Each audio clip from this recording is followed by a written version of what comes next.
Hey guys, in this lecture we are going to see what is the difference between linear convolution and circular convolution.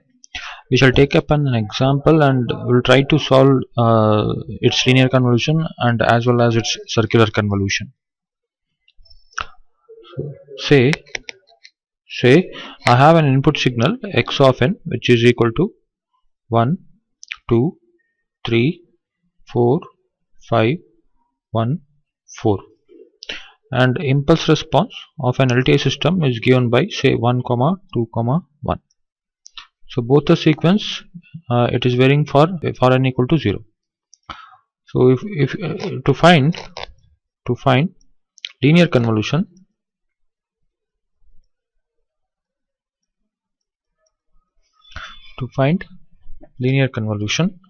so, in a shortcut, before that, what is the formula to find linear convolution? Y of n is what? Summation n varying from infinity x of k varying from minus infinity to infinity x of k h of n minus k, right? We are not going to use the formula. We will see how we can find linear convolution in a shortcut method. Okay, so what we do is we write one of the sequence in row wise, the other sequence is a column wise. Any sequence you can choose because convolution holds good commutative property. So I'll take 1, 2, 3, 4, 5, 1, 4. So this is the input signal. I'm taking it in a row, and the other signal impulse response I'll take it in column. Now what we do is we are going to multiply. 1 into 1 is 1, 1 into 2 is 2, 1 into 3 is 3, 4, 5, 1, 4. Similarly, 2 multiplied with all this numbers in the row. This is 2, 4, 6, 8, 10, 2, 8. Similarly, 1 is multiplied 1, 2, 3, 4, 5, 1, 4.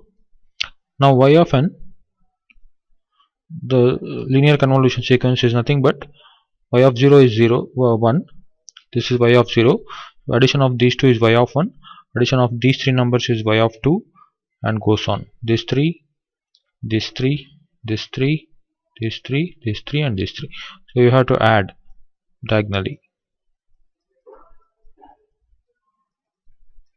Okay, so what do we get? The second number is 2 plus 2 is 4, and third is 4, it is 8, and this is 12, and this is 8, 13 plus 3, 16, this is 10, 4, 1, which is 15, this is 5, 7, 11, and this is 9, and this is 4.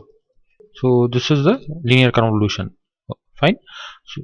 So basically what is this? This is nothing but output of an LTI system, right? So if I have an LTI system with input x of n and impulse response h of n, what is the output we get? Y of n. So this is the output. So it's a linearly convolved sequence. So if I want to find circular convolution in a shortcut method, what we do is, okay, so before finding the circular convolution, I have to make sure that both the length are same. Both the sequence length are same. So here, what is the sequence length of x of n? It is 1, 2, 3, 4, 5, 6, 7. But what is the length of h of n? It is 1, 2, 3. So we have to make sure that both the length should be same. If it is not same, I have to add appropriate number of zeros for the shorter length sequence. Here the shorter length sequence is h of n, which is 3. So I have to add how many zeros? I have to add 1, 2, 3, 4. 4 zeros I need to add so that both the length will be equal to 7. Okay, so let me write it here. After adding zeros, what do I get? H of n 1, 2, 1, 0, 0, 0, 0. So the length of h of n is 7. Length of x of n is also 7. Next is, so you choose any one sequence, either x of n or h of n. Choose any one to convert that to matrix. Okay, one of the sequence have to convert it to matrix. So how do we convert it to matrix? I will choose x of n to convert it to matrix. So if I choose x of n to convert it to matrix, so first row of the matrix is 1. You keep the first element as it is, and rest of the element you come from this direction. Okay, from the opposite direction, which is 4, 1, 5. This is 4, and this is 3 and this is 2, right? 1 2 3 4 5 6 7. So I covered all the elements, right? Next, to get the next row of the matrix, circularly shift it right. Okay, first row you circularly shift it right. So when I circularly shift it right, what happens? This 1 comes here, this 4 comes here, this 1 comes here, this 5 comes here, this 4 comes here, and this 3 comes here. Whereas 2, since it is circularly shifting, this 2 comes back to the beginning. Now this goes on. Again you shift it right, circularly shift it right. So this 2 comes here, 1 4 1 5 4. 3 comes here. Now this 3 comes here, 3 2 1 4 1 5. This 4 comes here. Next is 4 3 2 1 4 1. This 5 comes here. How many rows I should have in this matrix? I'll be having 7 rows. Why? Because the length of the sequence is 7, right? So 1 2 3 4 5, another 2 rows. So this 5 comes here, 5 4 3 2 1 4, and this one comes here, and last one, so 4 1 5 4 3 2 1. So this is the matrix, right?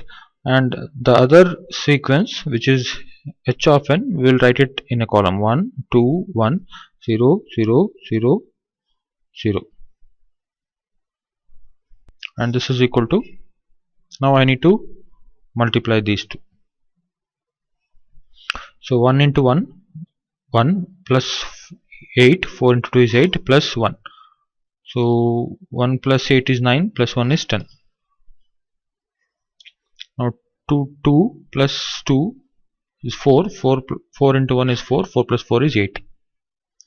Now 3 plus 4 is 7 plus 1 is 8. 4 plus 6 is 10, 10 plus 2 is 12.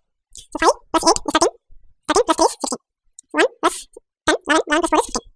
So 4 plus 2, 6, 6 plus 5 is 9. So I should get totally 7 elements, 1 2 3 4 5 6 7.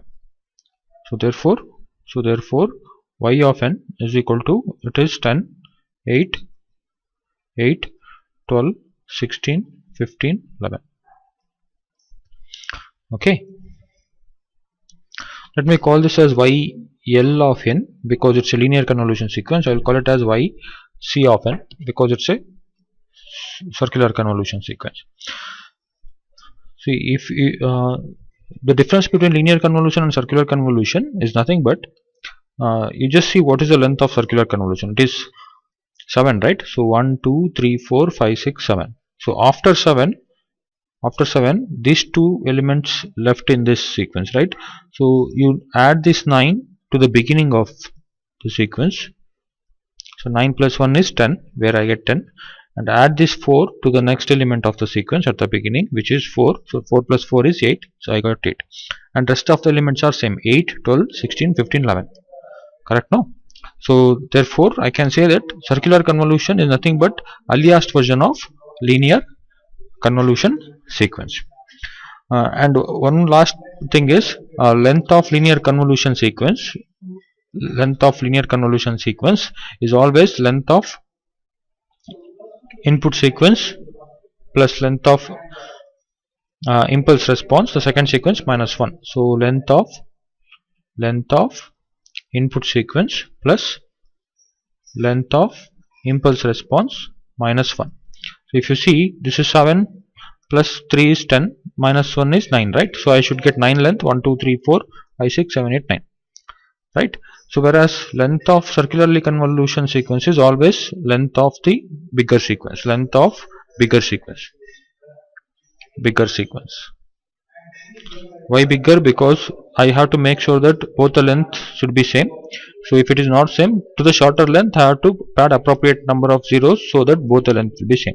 So that's why the circularly convolution length is here is length of bigger sequence. Here bigger length is 7, so it is 1 2 3 4 5 6 7. So that is the length. So this is the difference between linear convolution and circular convolution.